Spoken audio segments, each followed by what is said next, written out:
आज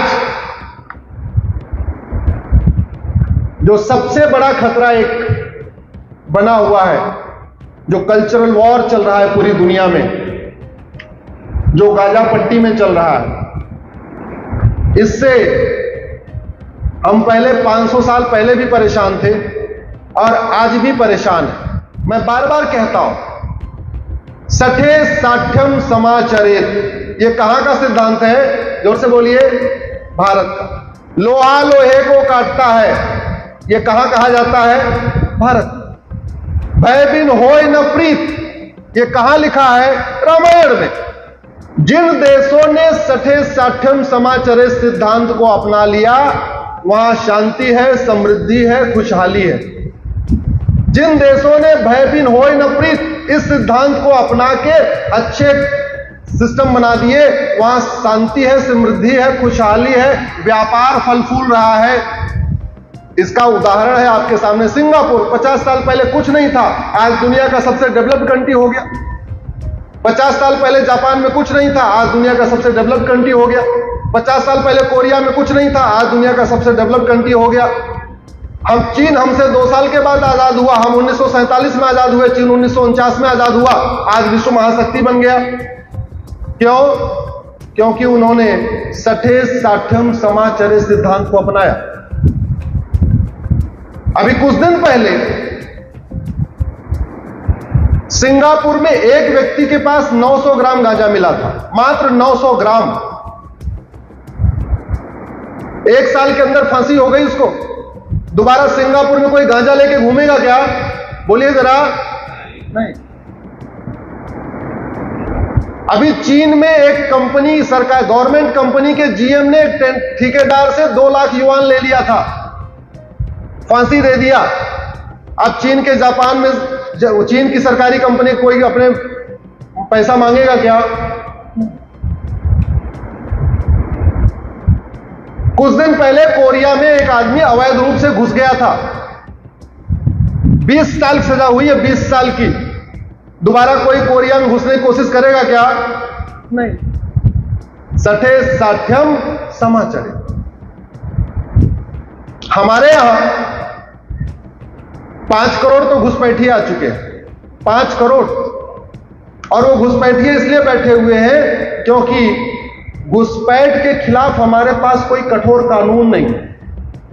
और जब उसके खिलाफ कुछ सरकार निकालने की कोशिश करती है तो 10-15 बड़े वकीलों का समूह सुप्रीम कोर्ट पहुंच जाता है, मानवता के आधार पे उनकी मांग करने लगता है। और सबसे बड़ी आश्चर्य की बात, सुप्रीम कोर्ट उसको स्टे कर देता है।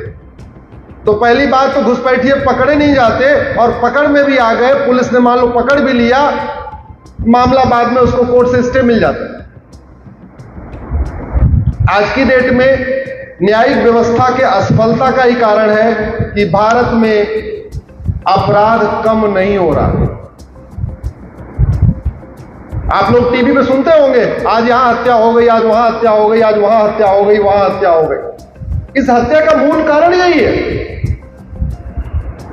एक हत्यारे को आप साल भर के अंदर फांसी दे दीजिए, मैं गारंटी के साथ कहता हूं अगले 5 किलोमीटर के एरिया में कोई हत्या करने की कोशिश नहीं करेगा। ये सिद्धांत है। एक नशा का तस्कर को आप फांसी दे दीजिए,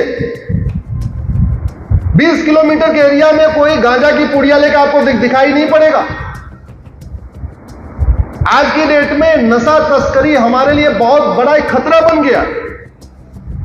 स्कूल के आसपास, कॉलेज के आसपास, यूनिवर्सिटी के आसपास, हर जगह।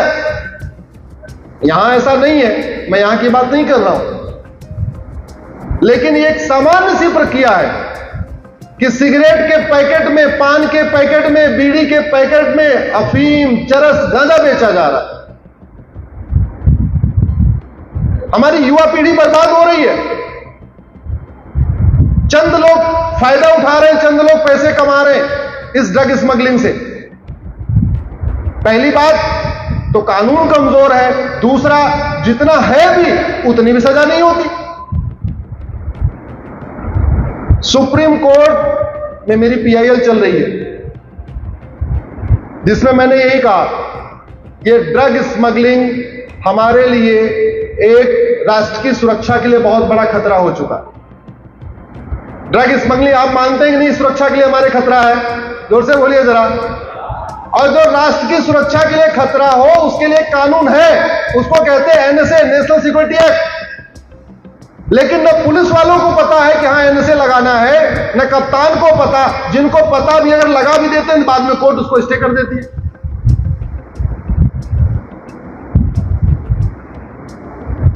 ड्रग स्मगलिंग के कई सारे रेमिफिकेशन होते हैं। पहले बच्चा ड्रग एडिक्ट होता है, फिर बाद में पॉर्न का एडिक्ट हो जाता है। जब ड्रग एडिक्ट हुआ, पॉर्न एडिक्ट हुआ, फिर डिस्को बार जाना शुरू कर देगा, धीरे धीरे बियर बार जाना शुरू कर देगा, धीरे धीरे डांस बार में जाना शुरू कर देगा। कहां से भारत की संस्कृति मजबूत होगी?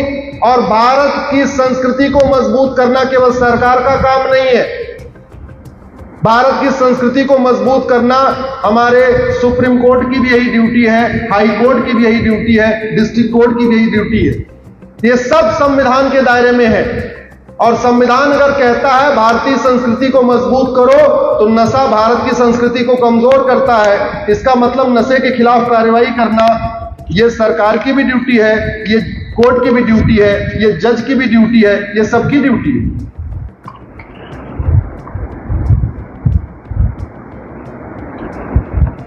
आज जो सबसे बड़ा खतरा एक बना हुआ है, जो कल्चरल वॉर चल रहा है पूरी दुनिया में, जो गाजा पट्टी में चल रहा है, इससे हम पहले 500 साल पहले भी परेशान थे और आज भी परेशान हैं। हमारे देश में 16 संस्कार की व्यवस्था थी। 16 संस्कार की जो व्यवस्था थी उसका लाभ यह था कि केवल वांछित संतानें पैदा होती थी। वांछित समझते हैं ना? अवांछित संतान पैदा ही नहीं होती थी। और याद रखिए, वांछित संतान वांछित कार्य करती है और अवांछित संतान अवांछित कार्य करती है। 16 संस्कार की व्यवस्था धीरे धीरे धीरे धीरे इतनी कमजोर हो गई। अब तो बहुत सारे लोग सोच रहे हैं 16 संस्कार होता क्या है। वैसे बाद में गूगल करिएगा, आपको मिल जाएगा सब। 16 संस्कार में क्या क्या होता है वो सबको पता है, मतलब गूगल करेंगे मिल जाएगा आपको।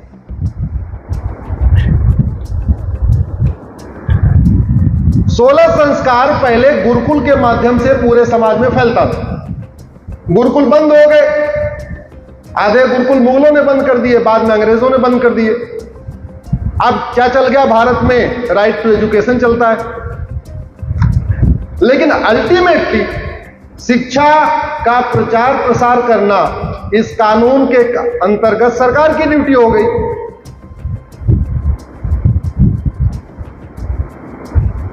और हम अगर चाहते हैं अच्छा समाज बने तो अच्छा संस्कार जन जन तक पहुंचाना पड़ेगा। हमारे बच्चे संस्कारी होने चाहिए। और उसमें ऐसे नहीं कि 50% बच्चे संस्कारी हो गए तो समाज में शांति रहेगी ना। एक भी बच्चा छूटा तो सुरक्षा चक्र टूटा। सब संस्कारी होने चाहिए। तो समाधान क्या है? समाधान यह है, इस राइट टू एजुकेशन एक्ट में एक शब्द जोड़ दिया जाए, इक्वल। तो ये क्या बन जाएगा? राइट टू इक्वल एजुकेशन, यानी सबके लिए समान शिक्षा। और सबके लिए समान शिक्षा हो तो उसमें क्या पढ़ाना चाहिए? जो सबके लिए अच्छा हो या कुछ लोगों के लिए अच्छा हो? समानता पढ़ाना चाहिए क्या? समानता जोर से बोलिए जरा। न्याय या अन्याय, आजादी या गुलामी, भाईचारा या नफरत, एकता या अलगाववाद, सत्य या असत्य, हिंसा हिंसा, चोरी ईमानदारी, सदाचार या विचार, शांति अशांति, संतोष असंतोष, नशा तस्करी, नशा नियंत्रण। भैया, इस संविधान का लक्ष्य ही यही है कि भारत में राम राज्य की स्थापना हो। किसकी स्थापना हो? राम। और अगर राम राज्य को 4 शब्दों में मैं कहूं तो मेरे पीछे बोलिए, धर्म की, अधर्म का, प्राणियों में, विश्व का। संविधान के प्रियम्बल को देखिए, प्रियम्बल यही कहता है, equality, justice, liberty, fraternity, unity, national integration.